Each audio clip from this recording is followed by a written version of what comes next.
महाराष्ट्रात लवकरच भाजप ऑपरेशन कमळ राबवणार असल्याची माहिती सूत्रांनी दिली आहे। मवियाचे नाराज आमदार आणि खासदार भाजपच्या संपर्कात असल्याची माहिती आहे। दरम्यान काँग्रेसचे नाराज खासदार आणि आमदार भेटत असतात असा दावा चंद्रशेखर बावनकुळे यांनी केलाय। काँग्रेसमध्ये राहून भविष्य नसल्याचंही काँग्रेसचे नेते सांगत असल्याचं त्यांनी म्हटलंय। पुढे बघू काय होतं असं सांगत त्यांनी सूचक विधान केलंय। दरम्यान ऑपरेशन डरमुळे भाजपकडे नेते जात असल्याचा टोला संजय राऊतांना लगावला।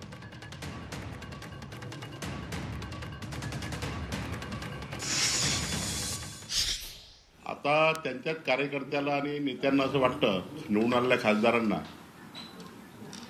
की काँग्रेसमध्ये राहून काही आता आमचं पुढचं भविष्य काही चांगलं नाही।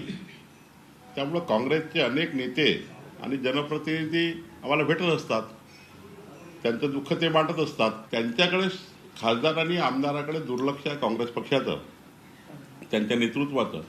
काही लोक अस्वस्थ आहे, पुढे बघू काय होतं।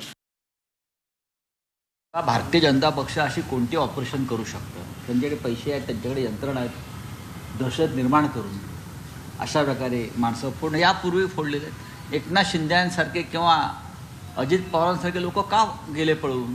भीतीपोटीच गेले ना।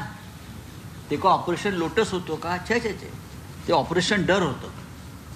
पळून गेले, घाबरून, भीती दाखवायची आणि पळवायचं। आणि मग तुम्ही तिथे गेल्यावरती तुमच्या संपूर्ण खटले मागे घ्यायचे, तुमची संपत्ती जप्त केलेली परत करायची, हे यांचे धंदे आहेत। नैतिकता नावाचा कोणताही प्रकार भारतीय जनता पक्षाच्या सत्तेत मला दिसत नाही।